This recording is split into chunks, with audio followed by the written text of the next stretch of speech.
쉬운 성경 말씀. 민수기 5장. 여호와께서 모세에게 말씀하셨습니다. 이스라엘 백성에게 명령하여 누구든지 문둥병에 걸린 사람은 진 밖으로 쫓아내도록 하여라. 그리고 피와 고름이 흘러나오는 악성 피부병 환자와 시체를 만진 사람도 쫓아내어라. 남자든 여자든 가릴 것 없이 진 밖으로 쫓아내어라. 그래서 내가 너희와 함께 사는 이 진을 더럽히지 마라. 이스라엘은 하나님의 명령에 복종했습니다. 그들은 여호와께서 모세에게 명령하신 대로 그런 사람들을 진 밖으로 쫓아냈습니다. 여호와께서 모세에게 말씀하셨습니다. 이스라엘 백성에게 전하여라. 남자든 여자든 다른 사람에게 어떤 잘못을 행하여 여호와를 배반하고 죄를 저질렀을 때는 자기 잘못을 고백하고 손해를 본 사람에게 다 갚도록 하여라. 갚을 때에는 5분의 1을 더해서 갚아야 한다. 만약 피해를 본 사람에게 보상을 받을 만한 가까운 친척이 없으면 잘못을 저지른 사람은 죄를 씻는 수량의 배상금을 더하여 여호와께 갚아야 하고 그 갚은 것은 제사장의 몫이 될 것이다. 이스라엘 백성이 바치는 모든 거룩한 예물 가운데서 이스라엘 백성이 제사 지낼 때 제사장에게 가져온 것은 제사장의 몫이다. 모든 거룩한 예물은 바친 사람의 것이다. 그러나 그것을 제사장에게 주었으면 그것은 제사장의 것이 된다. 여호와께서 모세에게 말씀하셨습니다. 이스라엘 백성에게 전하여라. 만약 어떤 남자의 아내가 잘못을 저질러 남편을 배반하고 다른 남자와 동침했는데도 남편이 자기 아내의 나쁜 짓을 모를 뿐 아니라 본 사람이 아무도 없고 아내가 나쁜 짓을 하다가 붙잡히지도 않았다고 하자. 그런데 남편이 질투하는 마음 때문에 아내가 죄를 지었건 죄를 짓지 않았건 자기 아내를 의심한다고 하면 남편은 아내를 데리고 제사장에게 가거라. 그때 남편은 아내를 위해 바칠 제물도 가져가거라. 제사장에게 가져가야 할 제물은 보릿가루 10분의 1 에바이다. 이 제물에는 기름을 붓거나 향을 얹지 마라. 이것은 질투 때문에 바치는 곡식 제물이며 아내에게 죄가 있는지를 밝혀주는 곡식 제물이다. 제사장은 여자를 가까이 오게 해서 여호와 앞에 세워라. 제사장은 거룩한 물을 오지그릇에 담아다가 성막의 바닥에 있는 흙을 그 물에 타라. 제사장은 여자를 여호와 앞에 서게 하고 머리를 풀게 한 다음에 질투 때문에 바치는 곡식 제물을 여자에게 주어서 들고 있게 하여라. 그리고 제사장은 저주를 내리는 쓴물을 들어라. 제사장은 여자에게 맹세를 시키고 여자에게 이렇게 물어보아라. 그대는 다른 남자와 동침한 일이 없는가? 그대는 남편을 배반하여 몸을 더럽힌 일이 없는가? 만약 그런 일이 없다면 저주를 내리는 이 물이 결코 그대를 해치지 못할 것이다. 그러나 만약 그대가 남편을 배반하였거나 남편 말고 다른 남자와 함께 누웠다면 이때 제사장은 여자에게 저주를 받아도 좋다는 맹세를 하게 하고 이렇게 말하여라. 여호와께서 내 넓적 다리를 떨어져 나가게 하고 내 배는 부어오르게 하셔서 내 백성 가운데 본보기가 되게 하실 것이다. 그러므로 저주를 내리는 이 물이 그대의 몸에 들어가서 그대의 배를 부어오르게 할 것이고 넓적 다리를 떨어져 나가게 할 것이다. 그러면 여자는 그렇게 되기를 바란다고 말해야 한다. 제사장은 이 저주를 글로 써서 그 쓴물에 담가 씻어라. 그런 다음에 제사장은 여자에게 그 저주를 내리는 물을 마시게 하여라. 그 물을 마시면 여자의 몸이 아프게 될 것이다.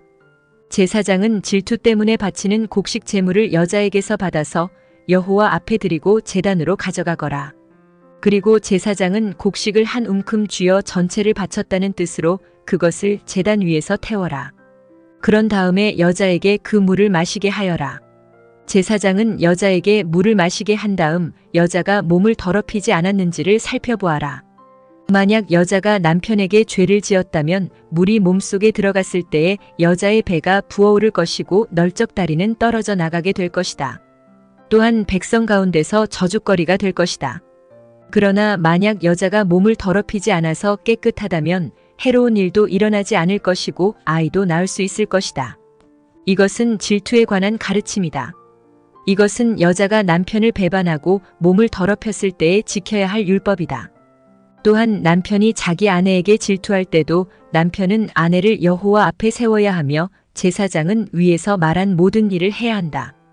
이것은 율법이다. 만약 남편이 옳다면 여자는 죄의 대가를 받을 것이다. 민수기 6장. 여호와께서 모세에게 말씀하셨습니다. 이스라엘 백성에게 전하여라.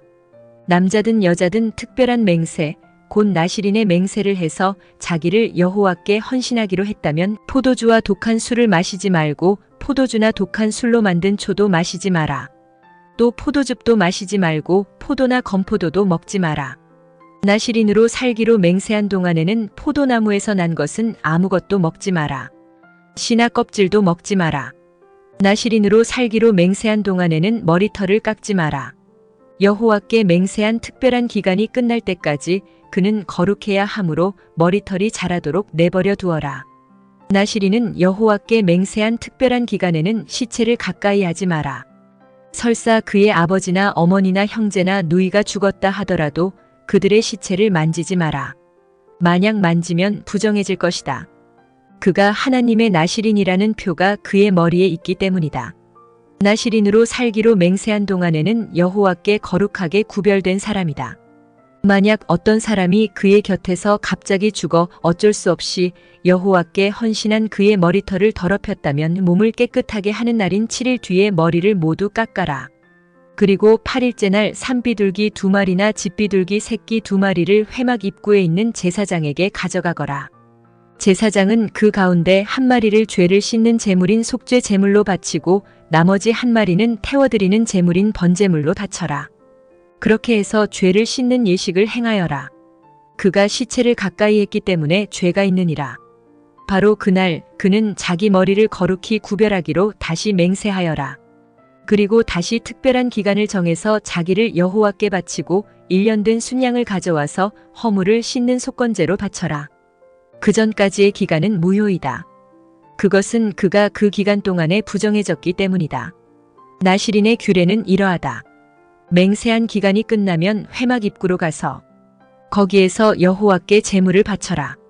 흠없는 1년 된 순양을 번제물로 바치고 흠없는 1년 된 암양을 속죄 제물로 바쳐라. 그리고 흠없는 순양 1마리를 화목 제물로 바쳐라.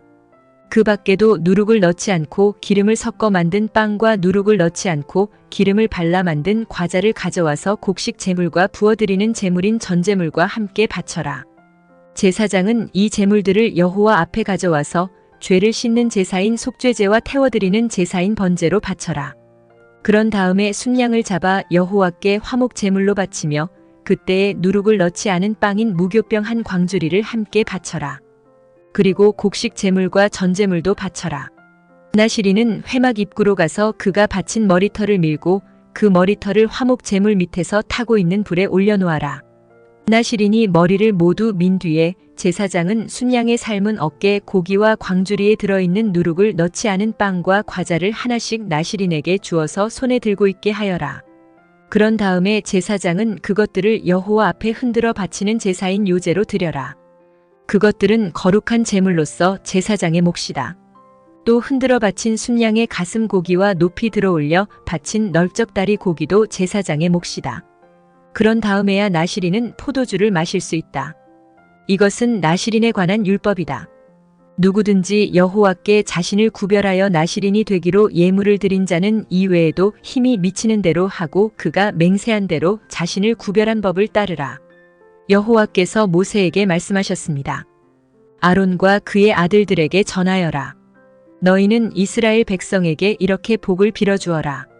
여호와께서 너에게 복을 내리시고 너를 지켜주시고 여호와께서 너에게 자비를 베푸시며 너에게 은혜를 내려주시기를 빈다. 여호와께서 너를 내려다보시고 너에게 평화를 주시기를 빈다. 아론과 그의 아들들이 내 이름으로 이스라엘 백성에게 복을 빌어주면 내가 그들에게 복을 내릴 것이다.